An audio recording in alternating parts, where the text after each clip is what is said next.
We are ready there.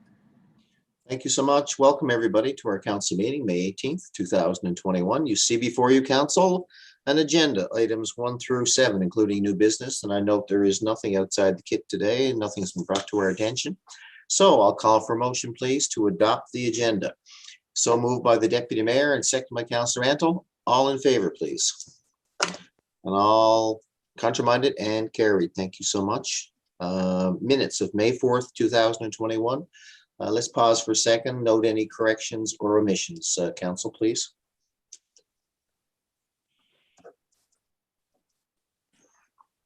Hearing none, I'll call for a motion from Councillor Fry, seconded by the Deputy Mayor, to adopt the minutes of May 4th, 2021. All in favor? Those opposed? Carried. Council, any business arising, and please quote the item number in the minutes.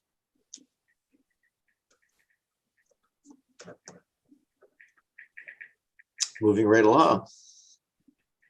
Mayor, before you do, just to note that that Infrastructure Public Works does have one item outside the kit with respect to the Kenmont Hill. Yes, yeah. Thank you, Deputy Mayor. Yeah. Okay. Okay, Perfect. Thank you so much. And I note today it will be Councillor Antle will be second on that committee if that works for everybody. Okay, thank you. All right, let's move right to the Corporate Services and Economic Development Committee report. Councillor Antle. Worship, we only have a few here tonight and we'll make it nice and quick. For our invoices for approval, you see they're in your kit. There's 10 there for a total of $650,792.22. And I'll draw your attention to a couple there. One there from BDO, and that's for our financial audit this year. We're into year 3 of our 3-year term with BDO. This is just an interim bill. Our staff and partners are busy doing our audit, and it should be ready for final review mid-March, mid-June. I'm getting my months all confused. Mid-June, and that's moving along swimmingly. The number 4 there you might take a look at is for Johnson's Insurance. And this was brought out last year during our audit. All right, this came out of our financial audit last year, where we should undertake a valuation of our post-retirement benefit program. Johnson is the city's group provider, and they have completed the valuation. This valuation is quite important to the city, as it outlines the city's accrued benefit with respect to our current and retired employees. The last time this valuation was done was June 2017. So that should be up for council to review quite soon. And I so move. It is moved by Councillor Antle and second by Councillor Fry. Further comments, questions? I guess that would be from anybody, the Deputy Mayor or Councillor Fry. Okay, I'll call the question. All in favor? Contraminded? And that motion is carried, sir. Back to you. And number 2 is the payment register for your information total for the period of May 6, 2021 for a total of $520,302.97. And that's just for your information. And number 3 is our tax deferral for low income earners. There's 6 there ranging from $9,200 to $1,300. I won't go right through these all, but this is a tax deferral. The taxes will be paid eventually, but for us, this is our policy for low income earners, and I so move. It is moved by Councillor Antle, second by Councillor Fry, noting that's a large amount for residential. I wonder, is it a cumulative number of years or? The first one for $9,200, yes, your worship, I did check on that. That's the cumulative amount. Okay. Going back 2 years. So it's never been deferred before, and I guess rather than Stop, yes. Okay. Built up. Further thoughts or questions? No. Okay, I'll call the question. All in favor? Contraminded? Motion carried again. And that concludes your committee report. Thank you, Councillor Antle. And off to you now, Deputy Mayor, with the Infrastructure and Public Works Committee. Thank you, Mayor. I guess I'll spend some money that Councillor Antle will be talking about in a couple of weeks from now. So first couple for me are contract recommendations. The first is for the supply and delivery of some of our equipment. As we can see there, it involves the supply and delivery of 4 front-end loaders with attachments and the supply and delivery of 1 4x4 backhoe. So the tender for the 4 front-end loaders closed on April the 27th, Your Worship. And nice to see that we had 8 bids in this particular case. The lowest qualified bidder for our front end loaders was reefer repair services. And the bid amount was $318,686.07. That includes HST, and that's for each of the 4 loaders. And for the rubber tire backhoe, Madsen Construction Equipment was the lowest bidder, and their bid was $153,640, again, including HST. The total amount for the 4 loaders comes in at $1.274 million, $1,274,744.32 to be exact. And for the rubber tire backhoe is $153,640, again, including HST. Both of these bids fall within the amounts that we budgeted for in our 2021 fleet plan budget.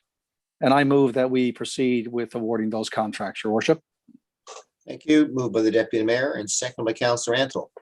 Question, these are all end-of-life replacements, basically. We're not increasing the fleet in this particular case. Is that correct? That's correct. We're hoping that they're never going to be used. Is that what we guess? Never going to be used. Well, at least the snow, the loaders are more than just, and I'll let Director Antle perhaps explain, but they're more than used just in winter. For example, right now, Director Antle, they're put to heavy use right now as part of the bulk garbage campaign. That's correct, Your Worship. They're predominantly, though, of course, used in our winter season, but they're very utilized in winter. They utilize periodically in the off seasons.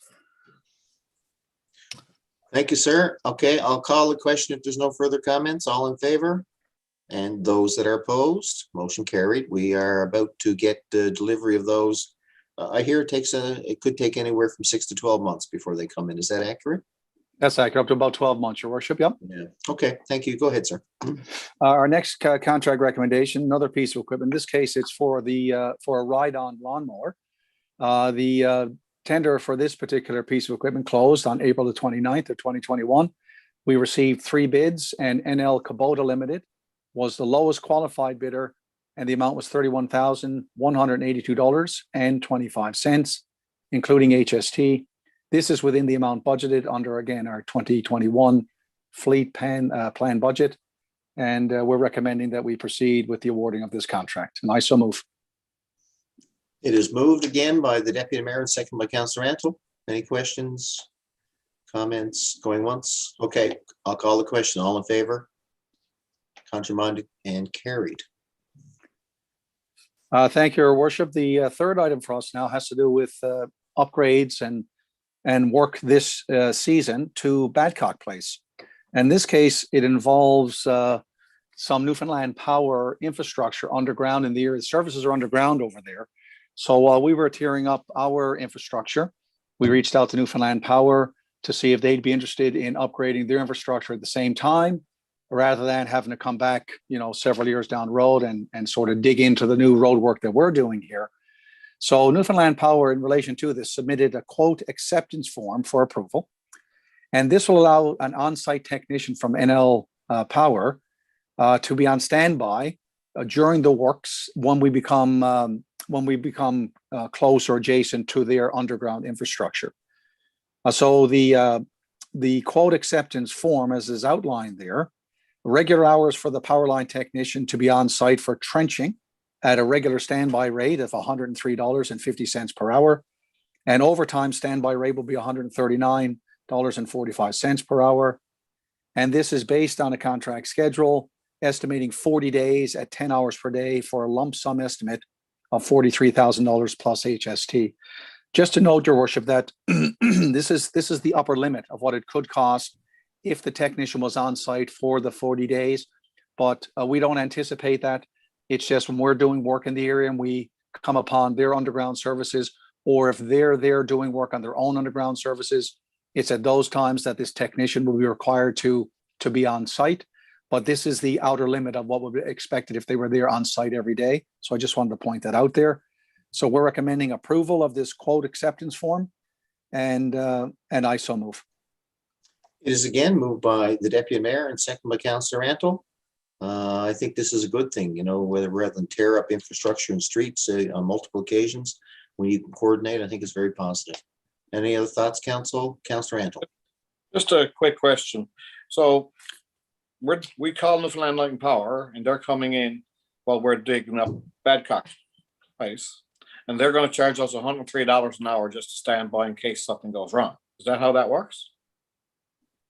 So I'll let Director Antle, but yes, they'll be there on site when needed. But let's turn it over to Director Antle, Your Worship. Thank you, Deputy Mayor, Councillor Handel. It's technically a standby rate, but it's expected to be when we need them, when the contractor has a requirement for them to be on site. They'll be there then called upon by the contractor or by our supervisor. Expected to do inspection services for work of their infrastructure that we don't have the expertise for. So they actually own this infrastructure, so they'll be supervising the work of its installation. So if they have to do work, would that cost us more money again? No, their actual work, the infrastructure piece that is being done in Badcock Place is being done through our contractor. Newfoundland Power is providing the materials. So all the materials and all of the conduit, all of the connections are being done by Newfoundland Power. And this happens all the time, like them stand by, or when we call upon Newfoundland Power to do services when we're doing work in our streets, yes, we have to call Newfoundland Power. Many times it's their own services. We don't get charged. In this case here, it's the first time that I'm aware that we've actually done a coordinated upgrade of infrastructure on a street in our city, where we've coordinated the full underground replacement of every utility. So this is, a long-term expected project life to have for this particular street. it's great to have it. I see all the time, like I see these signs saying, dog before you dig. So this is that part of that program.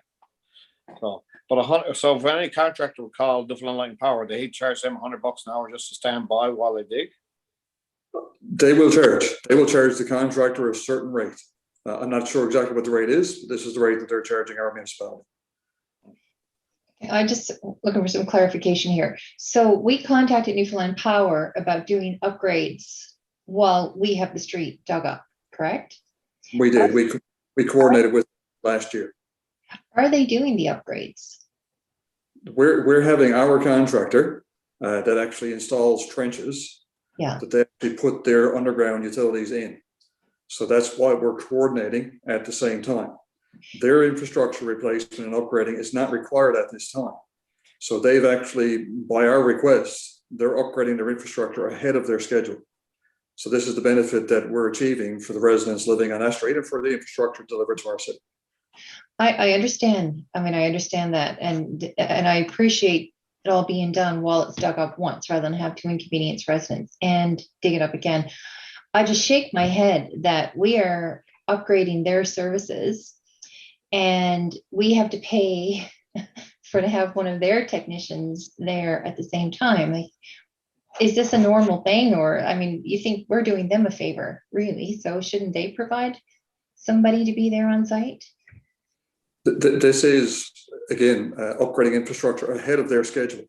So they wouldn't normally be coming in to do any of this infrastructure upgrade. So what this is upgrading ahead of time, and we've asked for it to be done coordinated with our work.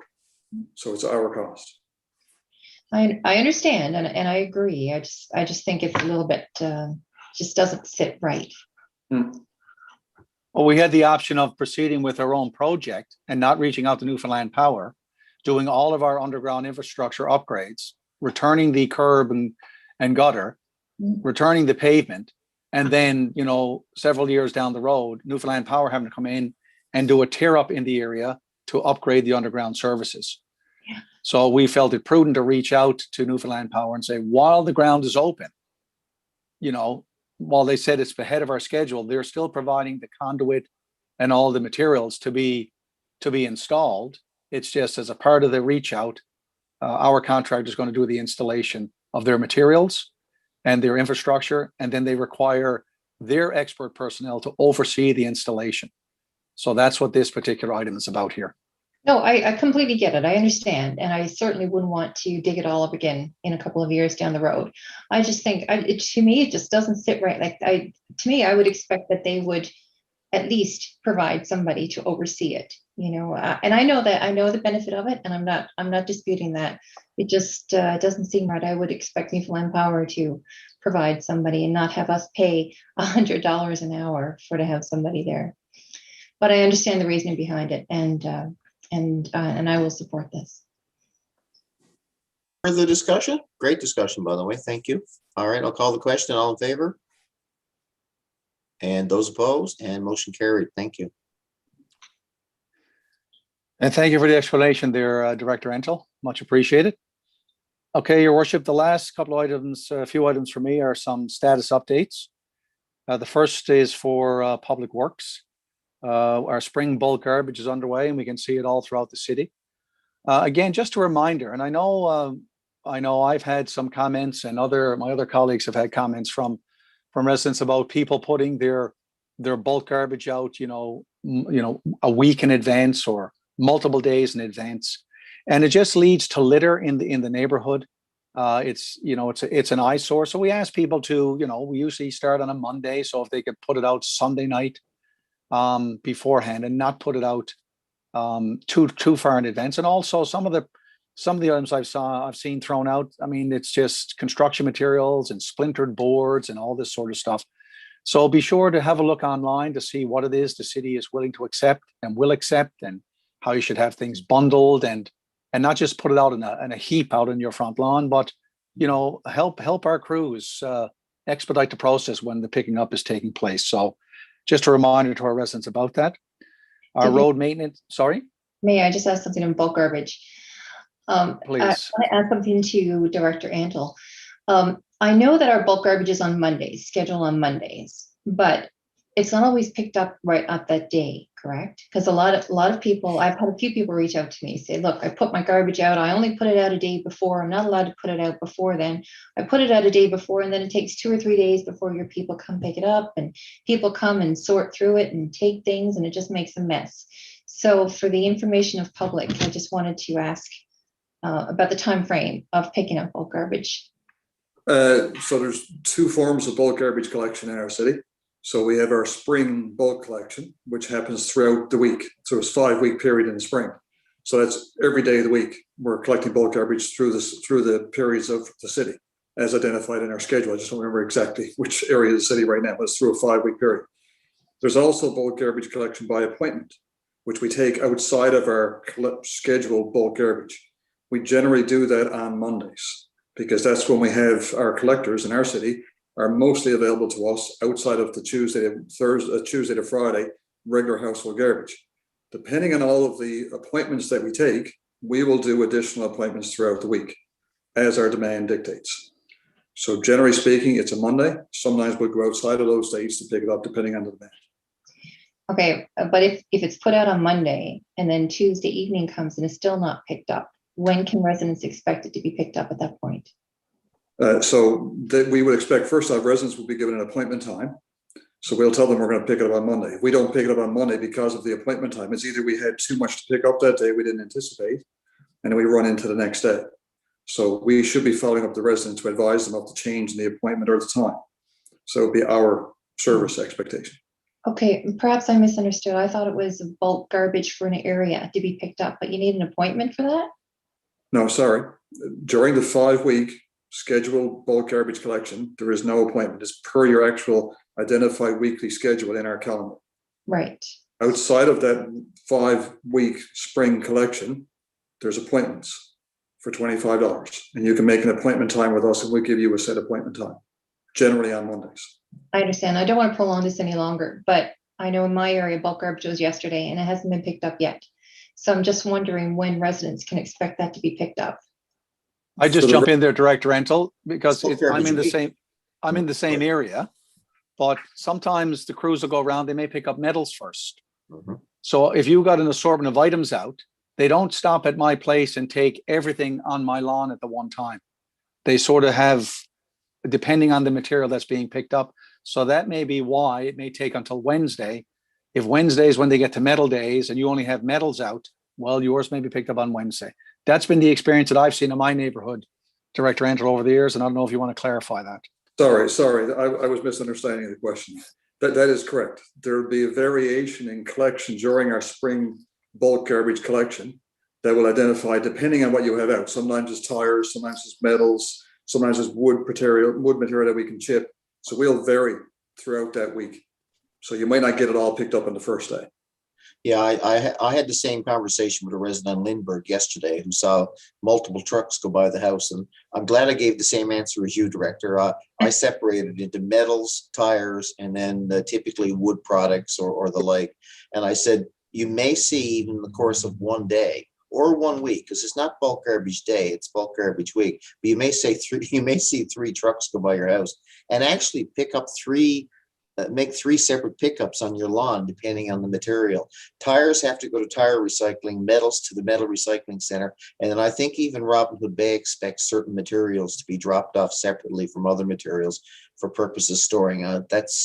That's an area I'm not familiar with, but I think we take our direction from the Robin Hood Bay facility in terms of so we do some pre-selection, I guess is probably the best way to put it beforehand. Yeah. That's right. It's like a curbside sorting. And we also, in fact, are the week ahead.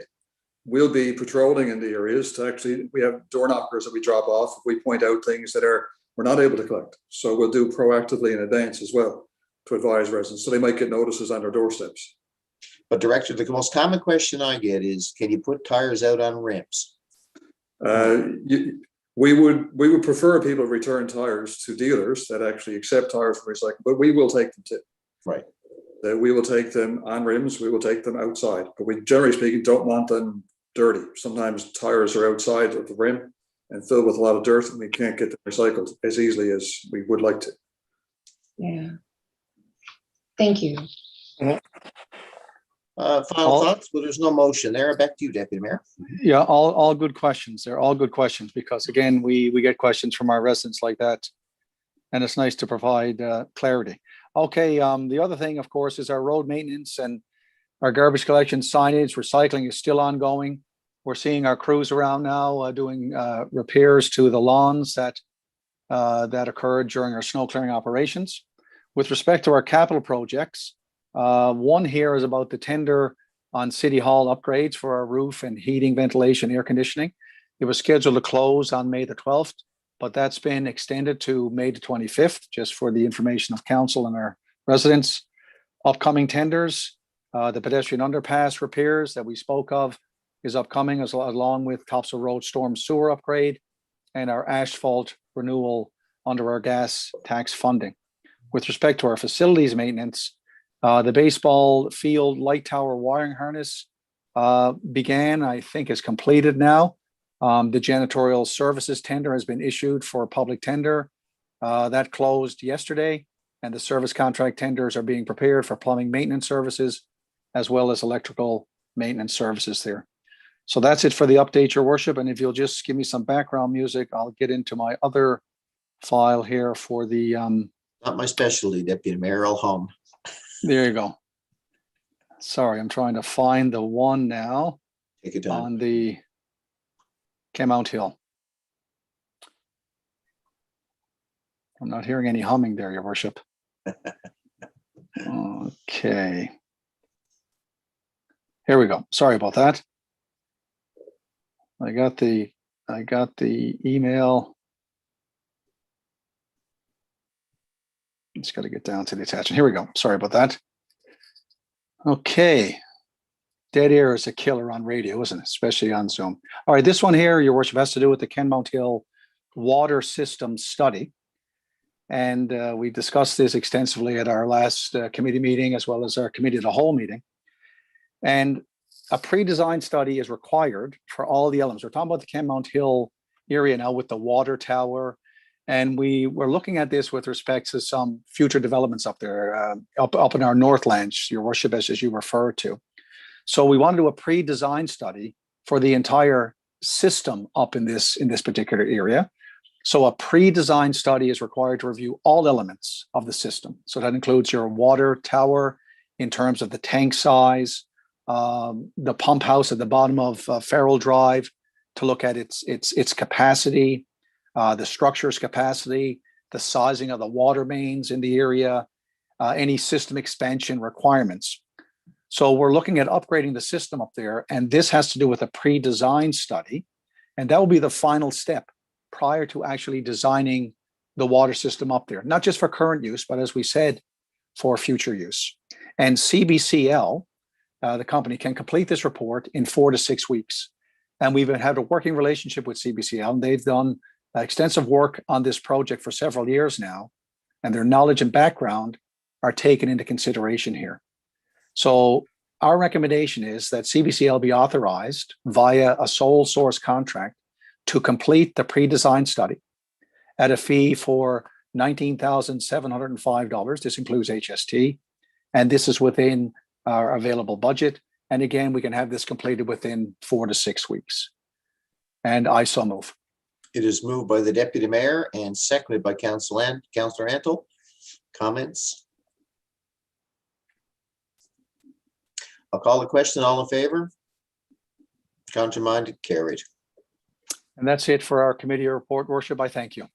Thank you, sir. On to you, Councillor Fry, for the Community Development Committee report. And I want to recognize our Municipal Enforcement Manager, Blair Tilley, who's joining us today in lieu or instead of the Director of the Director of Community Development, Jason Collins. So welcome to you, Mr. Tilley. Thank you for joining us. Thank you, Your Worship. First on our agenda today is our summer day camp, which will run from July the 5th to August the 27th. So for the information of the public, we've had to make several modifications to our day camp program to ensure that everyone stays safe and healthy. The guidelines are posted on our city's website for reference. And while we can appreciate that things will be a little different this year, we will do our best to make sure that every child has a fun and exciting time in our camps. Registration will commence on Monday, May 31st for Malpro residents and Wednesday, June 2nd for non-residents. I just want to make a note that registration for this day camp is online only and that space is limited. So camps will begin on July the 5th and will run for 8 weeks until August the 27th. They run daily from Monday to Friday, 8:30 to 4:30. There's no early drop-off or late pickup available due to the limited staff related to the COVID-19 capacity restrictions. Also, for the information of public, I just wanted to mention we've received a lot of comments and inquiries regarding and complaints regarding city streets and crosswalks and intersections. So I just want to remind motorists and cyclists and pedestrians to be alert. You know, everybody shares the road. And just to remind people when they're driving vehicles or riding bikes or walking to be cautious of crosswalks and intersections. It's springtime and more people are on the move. So slow down and be aware. And until we're able to repaint our lines, some of the crosswalks might be a little bit challenging to see. So it's more important than ever to be alert. Worship, if I could just jump in there. Yeah, please. For commentary, sorry, did I cut you off? Were you going to say? No, I'm going to go to Mr. Tilley, but after you, sir. Thank you. Go ahead. Okay. No, all valid points that Councillor Fry has raised here. And of course, we know of the complaints or concerns that we've had raised with respect to some of our crosswalks in the area. And there was a write-up in the Shoreline this week about a petition that was circulating, got residents that are concerned about crosswalks. And I think Councillor Fry hits it up that, I mean, everyone has a responsibility here, for pedestrian safety. And springtime of the year, sometimes the paint is a little thin and our crews will be out to freshen up the painting in that. But it comes down to, driver awareness is one thing, and also pedestrian awareness. We have to realize that everyone takes responsibility here for this. And yes, in particular on Park Avenue, we all know that the traffic has increased there significantly since Team Gusha was opened and filtered down in through that. And the volume of traffic that's going up Smallwood Drive and then up Park Avenue and then turning up Smallwood Drive, there's a lot of go-through traffic right now. A lot of people coming through the city of Mount Pearl that aren't Mount Pearl residents. So we've seen that. But one of the big things that I want to stress here as well, and I've talked about it in committee at the whole and at the committee level, for the last 3 elections, traffic and speeding in particular has been the number one issue here. And people getting, near misses on crosswalks. I'd like to see, and we're talking about at IPW, about a strategy looking at the speed limits within the city of Mount Pearl. And I've raised it here in the public chamber before. This book that Director Entel provided to me is called Vision Zero. It's a strategy that enhances public safety, pedestrian safety, and places around the world have adopted this. I think Edmonton may have been the first city in Canada to adopt this, and it all has to do with getting pedestrian fatalities down to zero. And all the research will show you that at certain speeds, at 40 kilometers an hour, if there's a collision with a pedestrian, the survival rate is considerably high for the pedestrian. But as soon as you just go up to 50 kilometers an hour, now your chance of survival drops significantly, 60, 70, 80, 90, 100. And that's why in these areas that have adopted Vision Zero, their roads are designed. The roads in Mount Pearl were never designed when they first came about 30 or 40 years ago with the pedestrian in mind. The road has always been, in our history, designed for vehicular traffic. Under this Vision Zero, it's a shift in paradigm, a shift in thinking, where it's a shared right of way with the pedestrians.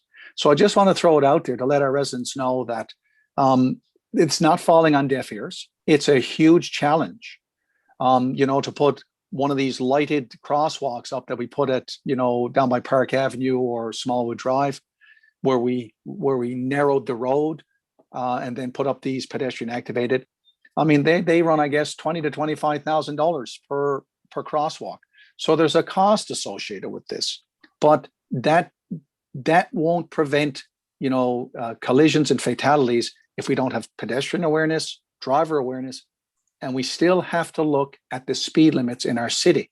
We have to look at the speed limits. When you reduce the speed, the fatalities from pedestrian vehicle collisions goes way down. And this whole Vision Zero is all about having zero fatalities in our city with the proper traffic management scheme that may be in place. So I just want to throw out that. I know Superintendent Tilley deals with this on a regular basis, and he and his municipal enforcement officers, they deal with this and they do a good job trying to maintain this, but it's got to be a collective effort from pedestrians and drivers of the vehicles as well. Thank you, Your Worship. Thank you, Deputy Mayor. And that was my segue. I was going to say the exact same thing and invite our municipal enforcement manager, Mr. Tilley, into the conversation.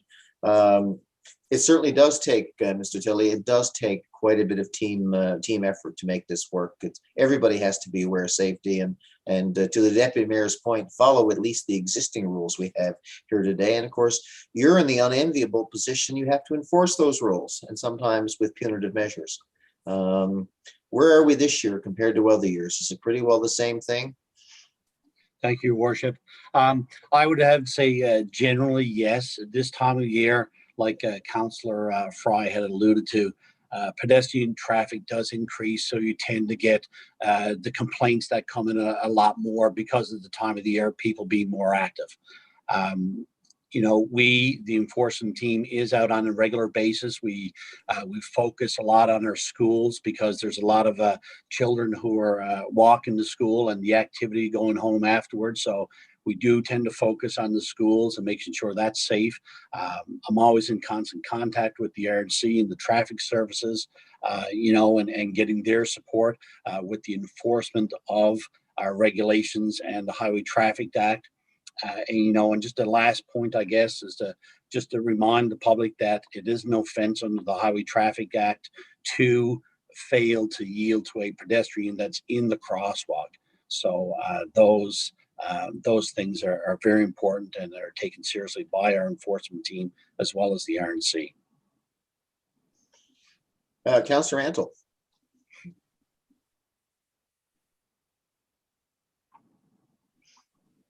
Oh, you're still muted, Councillor. Well, I had a great conversation going. I was doing quite well. Thank you very much, Blair, or Mr. Tilley. Thank you very much, Your Worship.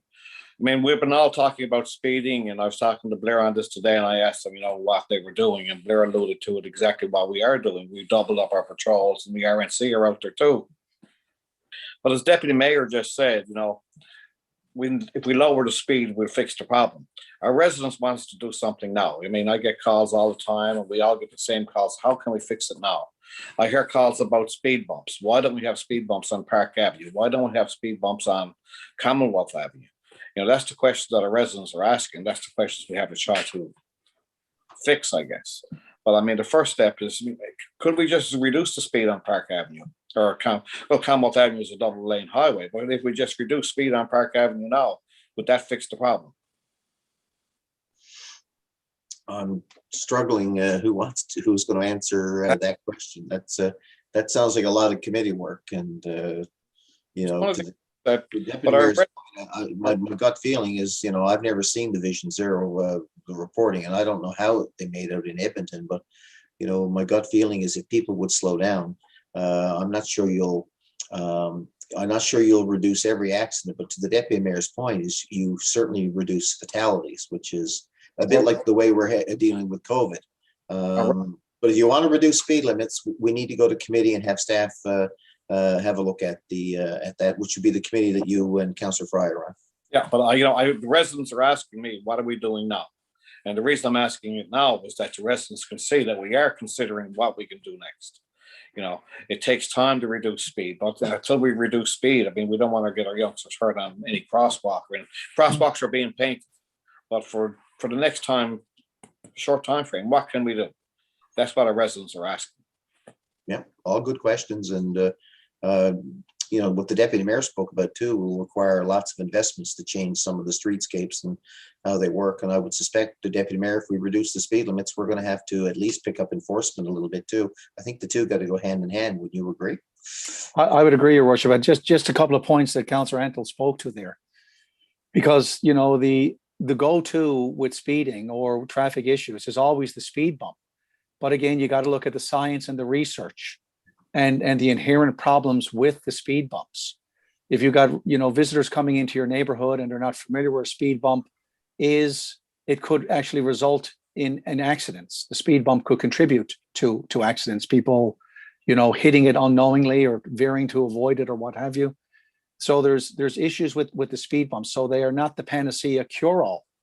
We put them up at the Summit Center. They may work in some areas, but I would not support putting them, for example, on Commonwealth Avenue. That would be like putting them on, the Outer Ring Road to try to slow people down. The science says that there's measures out there to manage traffic effectively, to manage traffic. And part of that is the speed. So I think what happened in some cases, and this one that we're speaking to on Park and Avenue there by Curry Delight, where Smallwood intersects it, someone was stopped, is my understanding, to turn left onto Smallwood Drive, and the car behind them went out to the right of the left turning car, and it's not two lanes there. It's not two lanes. So the same thing happened down on Park Avenue by the community center down there, where the T railway goes across, where the old train track crossing used to be. Because the road was wide enough, one vehicle stopped to let some cyclists come across the crosswalk, and an impatient driver behind them sped out around and nearly clipped the cyclists. So we narrowed the road there. So this is why I said it comes back to attentive driving and people following the rules of the road. So speed is one option. A road diet is another option. And like I said, I'd recommend to my council colleagues to have a look at this Vision Zero, because in some jurisdictions, once you get to a certain speed, like 60 kilometers an hour, say, under Vision Zero, there's a requirement to have barricades up that actually physically separate the pedestrians from the vehicles. But at 30 or 40 kilometers an hour, you don't need those barricades up. So some would argue, and speaking with some residents, 40 kilometers an hour is more than enough on Park Avenue and Smallwood Drive.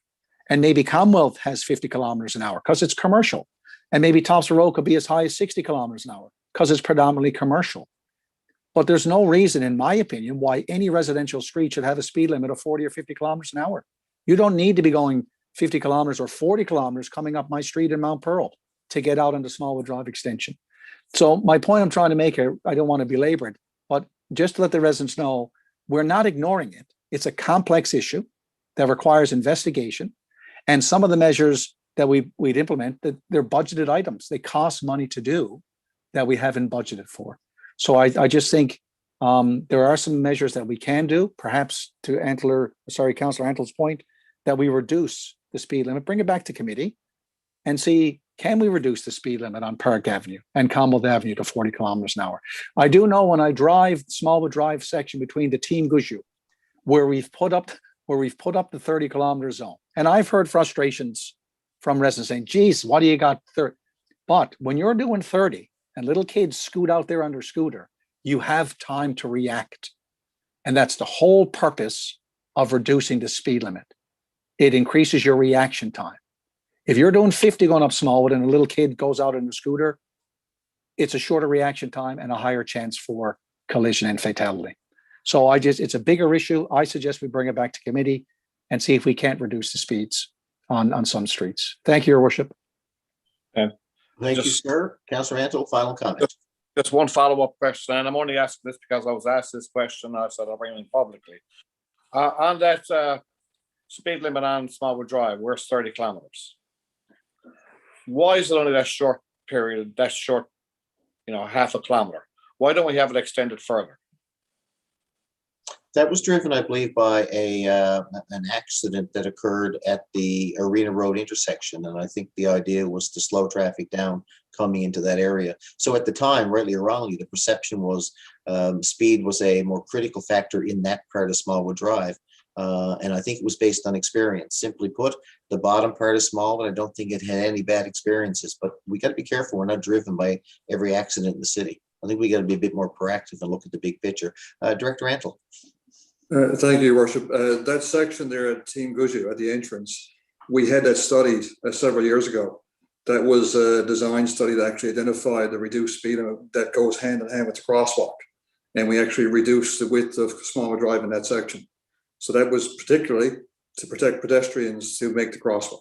That was the reason for that speed reduction. Thank you, everybody. Great discussion. Councillor Fry, and return it back to you for the remainder of your committee report. Your Worship, I just wanted to add one more thing to that as well. I would support lowering the speed limit in residential areas, absolutely. And the sad reality is, if you have a 40 kilometer speed limit, people are going to go 50. If you have a 50 kilometer speed limit, they're going to go 60 or more. So I absolutely support reducing the speed limit there. And I just wanted to make a mention as well. Deputy Mayor made a really good point, and it was something that I wanted to reiterate. Just because people don't see things that are happening doesn't mean that they're not happening behind the scenes. Like all of us are taking this very, very seriously. Speeding is an issue, it's a concern. It's always a concern when you knock on the doors, and it's always a concern when you talk to residents, especially this time of year. And when we received the complaint about the little boy that almost got hit on the crosswalk, while it does take time to action things, we immediately put up signs, a flashing sign to remind motorists to slow down and watch for pedestrians. We immediately did a social media campaign.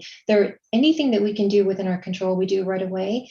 Other things, like as the Deputy Mayor said, requires a bit of research and funding and budget items. So we are listening, and we are actively pursuing options to combat this.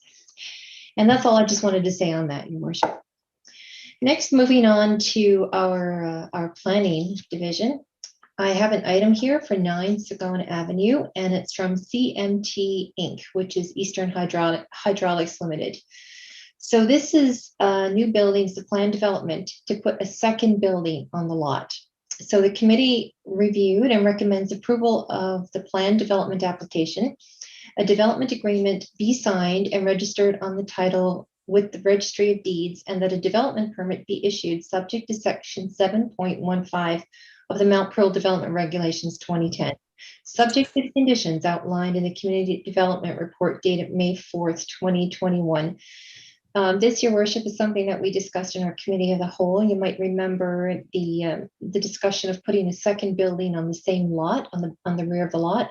So this is here because it's required council minute for the development agreement, which needs to be signed. And I so move. It is moved again by Councillor Fry and seconded by Councillor Antle. All in favor? Those opposed, and motion is carried. Thank you. Okay, next we have our development permit list for the period of May the 3rd to the 14th. So the committee recommends that the following development permit be approved as presented for that period. And there are 3 here in your kit. There's one for a new building for CMT Inc., which we just discussed. There's one for change in use and occupancy for GN Johnson Equipment, and also change in use and occupancy for Northbrook Construction Limited. And you so move. Sorry. Oh. Yeah, that's a nice move. No, sorry, guys. That might have been because I didn't get the audio that time around. I just wanted to make sure. Moved by Councillor Fry and seconded by Councillor Antle. All in favor? Contrary-minded, motion carries. Okay, we also have our building and occupancy permit list for the same period. So the committee recommends that the building permits issued for the period of May the 3rd to May the 14th, showing a total construction value of $775,200 be approved, and further that the occupancy permit list be accepted as presented. And these are all listed here in your kit. Lots of decks and accessory buildings and fences. The sign of spring for sure. Again, moved by Councillor Fry, second by Councillor Antle, that we move the building and occupancy permit list May 3rd to 14th. And I'll call for the motion. All in favor? Those opposed? Motion carries. And that is it for our committee report this evening. Well, thank you very much, Councillor. And we're going to move on now to new and final business, I guess we call it. I believe Councillor Fry was the first one to go last time, so I'm going to turn to Councillor Antle. There you go. And I'll try to keep it nice and quick. It's a nice sunny afternoon. Just a couple of things for me, Your Worship. Just on Sunday, we had a chance to attend the MS Walk for Awareness along with Zita Taylor and her group.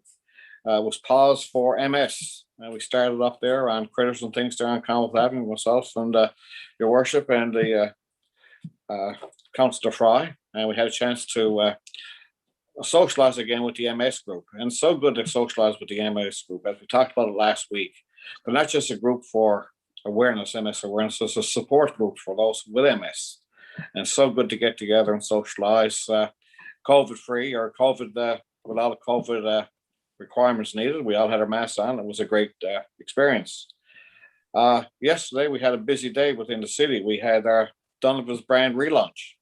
And you can see it now. We all attended the Donovan's brand relaunch. And some residents might ask, like, Donovan's have been up there for years.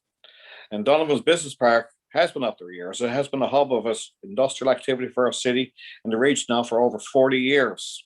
Its core strength lies in its existing business space, and it covers over 470 acres of land and employs upwards of 6,000 people and contributes almost 30% of our business and property tax to the city of Mount Pearl. As a city, Donovan's is one of our greatest assets. In the fall of 2019, we conducted extensive engagement with businesses in Donovan's, including 2 brainstorming sessions and a comprehensive survey of over 100 businesses. We also conducted an analysis of industry sectors, including current and future trends, provincially, nationally, and internationally. The result is considered Donovan's reimagination plan, which will position our business park to be at the forefront of industrial innovation within the Avalon region. As a recommendation from that plan, to solidify our real presence with people and businesses, we sought a unifying name and a brand for our park. The strength of Donovan's is simple. Do work here and get it done in Donovan's. Over the years, Donovan's has established a reputation as a business hub, and the name already had equity with people throughout the Avalon region. Because of this, the name was simplified from Donovan's Business Park to just Donovan's. And yesterday, Council was pleased to gather to unveil the new brand for Donovan's at the new entrance of sign of Bruce Street. And it was cold, but we stood outside and we got it done. I encourage everybody to take it all out at mountpearl.ca Donovan's. And we're all quite proud of this new endeavor. Also, we're right in the middle of our composting pilot update. Last week, we talked about our composting, and it was a test project. And one of these things, some residents talked about us about composting and whether they agreed with it or didn't agree with it. But this is a test pilot to see exactly how it's done right. And the response from our residents has been outstanding. So we had over 60 people showed interest, and names will draw starting tomorrow. And then there's a course going to be done with these 60 people. So you'll know exactly how to compost right. You know, people were concerned about rodent activity and that kind of stuff. But if you do composting properly, you will not have that issue. And that was the whole premise of this. So we can do our composting right. Anything that we can divert away from the landfill is good for the city of Mount Pearl. So stay tuned. We're going to have, I think, upwards of 25 of these test projects, and the composting will be done right, and we'll be monitoring weekly. Also, yesterday we had a chance to have a game of basketball here in Mount Pearl. Anybody driving up Ruth Avenue will certainly take a look at our basketball court on Ruth Avenue, right by Mount Pearl Senior High. The park now is lit, and we went up there yesterday. And we had a game of basketball. We tried to have a game of basketball. Councillor Friday scored the basket and wouldn't let myself or the deputy mayor or the mayor even touch the ball. So I think one of the things that myself and Councillor Friday had, she has the height, and we know I don't. So we had a little issue with that. And that's everything for me, Your Worship. It was a great week. Thank you, Councillor. Now I'm going to move over to the Deputy Mayor. Thank you, Your Worship. I don't think that the Councillor Fry wouldn't let us touch the ball. We couldn't get the ball from her, Councillor Antle. So it was great. I won't repeat what Councillor Antle spoke to there, but it was a great day yesterday for Donovan's, the rebranding of our park, where we've been working on that over the past number of years. We did some upgrades to the sidewalks there. There's plans for, enhancing the trailways there. We wanted a place where people come to work, but also during the workday to get out and enjoy the beauty. Try to get it connected to our Powers Pond trailway system. So it was a great day. The basketball players last night were super excited. And of course, the lights were beautiful. But again, as a part of our environmental lens that we have in the city, Your Worship, what stood out for me was it wasn't just brand new lights, but I think, our workers here, Matthew Jones with IPW, he takes great passion in these types of projects. He's a great environmentalist himself. It's all about energy conservation. He's done great work on getting our eco-chill plant up to full efficiency, which is offsetting the heating of our glacier arena. So he highlighted last night when I was speaking with him. He and Mr. Ken Turner were up last night to help us with the turning on the lights, as well as Miss Pittman and Mr. Brandon Mullins. But what he highlighted was the old lights burned 8,000 watts of energy, and these consume 1,400 watts of energy. So a huge energy reduction again. Another example of the environmental initiatives that the city does. And oftentimes we do it quietly. We don't make a big splash about it, but we do a lot of good work with respect to water conservation, the capture of rainwater at the Glacier Arena for our Zamboni, and as well as our urinals and our toilets. So we do a lot of environmentally sound actions here in the city of Mount Pearl. So, I was delighted to see that yesterday. Also yesterday was Municipal Awareness Day. And I just want to highlight that day. And again, Municipal Awareness Day. And, we were asked as council to highlight, what we're proud of in the city of Mount Pearl, about what stands out for us in the city of Mount Pearl. And there's so many things for which to be proud in the city of Mount Pearl. But whatever you point to in terms of programming or services, it all comes back to the dedicated work staff that we have with the city of Mount Pearl. So I did get a chance to reach out to some of the staff that I saw yesterday, but I do want to extend, sincere, heartfelt thanks to every one of the workers in the city of Mount Pearl who day in, day out, they give it their best to make this place, our tiny little city of 16 square kilometers, the best little city in the world in which to live, raise your children, go to work, and enjoy the great outdoors. So I just want to highlight Municipal Awareness Day and give thanks to all of our workers. Thank you, Your Worship. Thank you, sir, very much. Councillor Fry, please. So I just wanted to speak on Municipal Awareness Day as well. Because here in Mount Pearl, as you said, Deputy Mayor, there's so much to be proud of. And this last year has shown us that now that more than ever being a part of the community is so important. So whether it be by maintaining key infrastructure or developing our parks and recreation space or taking action on the climate change, we're proud to be driving our community forward. And yesterday we asked our residents what the city does that makes them proud to live here. And the response on our Facebook page was so wonderful to see. They included things like snow clearing, bulk garbage, our premier recreation facilities. I think snow clearing was up there, which Director Antle can be very proud of.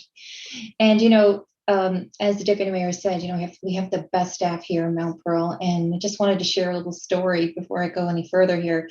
There was a posting on social media the other day talking about a little boy in the window watching the garbage truck. And the driver took the time to stop and just wave the arm a couple of times, which of course brought so much delight to the little boy. And the mom was so proud. She posted on social media.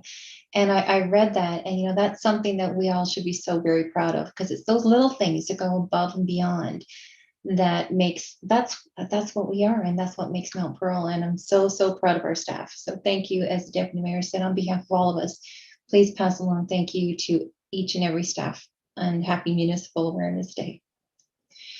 Just a couple of things for me this evening. A little while ago, we on May 5th to the 8th, a couple of us attended the Municipalities Newfoundland and Labrador Symposium. And it's always great to connect with other municipal leaders around the province and share ideas and best practices and learn from the different seminars and speakers. And it was done virtually this year. So I just wanted to say congratulations to Municipalities Newfoundland and Labrador. They had a very quality conference. And although we missed out on the face-to-face networking, there were still opportunities for us to connect, which is where the value is. Also coming up is we had a FCM, a Federation of Canadian Municipalities board meeting yesterday, and coming up in the first weekend or the first few days of June is their conference. And that is where municipal leaders from across the country connect and share best practices and learn, and also different speakers and seminars. This year they have some very interesting speakers, including leaders of all of the federal Canadian parties. And so far, there are over 770 delegates registered. So that's going to be an interesting one. On May the 12th, we had our Northeast Avalon Joint Council meeting. And I'm just going to highlight just only two items here to bring to your attention. There was a discussion on the use of ATVs. And the RCMP will be issuing a media release on that on May 20th, so we can watch out for that. And there was a guest speaker there by the name of Daryl Lane, and he's with a group called NL Community Cleanups. They have a Facebook page, and he presented on community cleanups. And one interesting point was that it's the age that litters the most is the demographic between the ages of 18 and 34. So what this Facebook page does, it highlights and celebrates community cleanups around the province. So of course, we in Mount Pearl, we have our community cleanup and our spring cleanups, and so many of our community groups are involved in this. But I just wanted to draw attention to a group of 4 little girls who collected 3 bags of garbage and 1 bag of recycling around the Smallwood fields. I saw on the Mount Pearl Soccer Association Facebook page. That was their day off. They had a PE day, and they picked up garbage around the soccer field. So that was certainly something that made me very, very proud. And of course, I had the opportunity to brag about them during this group. Also, on May 14th, we had our touch point with Eastern Health, and they reviewed, of course, a number of cases. And it's a little bit outdated now because this was there a few days ago, but over 200,000 people have been vaccinated to date. The key point is here that they are on track to have everyone vaccinated by the summer. And that is the one other thing that they also mentioned, which is not something I had really thought about, but it's something worth mentioning here. Their HR department at Eastern Health are very resource strapped right now. They have so many staff members deployed to the vaccine clinics and the swabbing clinics. I know they've rehired some retired workers, but they are resource strapped. And he just said, please ask people to have patience with us as we get through this. So while I guess they're doing, I hadn't noticed, but I think they're doing a great job. And I know in the vaccination clinic, it's like clockwork. They do, everything is just so well organized and so well done. The longest part is waiting 15 minutes after your vaccination. So it takes a lot to coordinate something to that magnitude. And I think they're doing a great job. One thing that I wanted to bring forward here tonight is that May the 3rd to the 9th was Mental Health Week in Canada. And now this always takes place the first full week in May, and it started in 1951, which makes this the 70th year, 70th year of Mental Health Week in Canada. And I know I speak of mental health here frequently, but I will continue to speak of mental health frequently because that's what we should do, is speak about it openly and honestly. People are experiencing unprecedented stresses and anxiety now related to COVID-19. And in a recent study, 40% of Canadians say their mental health has deteriorated since the onset of the pandemic. And that's something. The theme this year is understanding our emotions. So when people feel, if you feel something and you don't know what you're feeling, then reach out and talk to somebody, because it's so important. It's so important to talk about mental health. There are some activities coming up. Admiralty House, Communications Museum, and the Association for the Arts in Mount Pearl have a new youth group program, and it's called Color Your Community Outdoor Program. So participants will learn about communities and what communities consist of and how to build communities of their own. This will take place on weekday evenings from May the 20th to June the 20th. So for more information, people can contact 728-1124.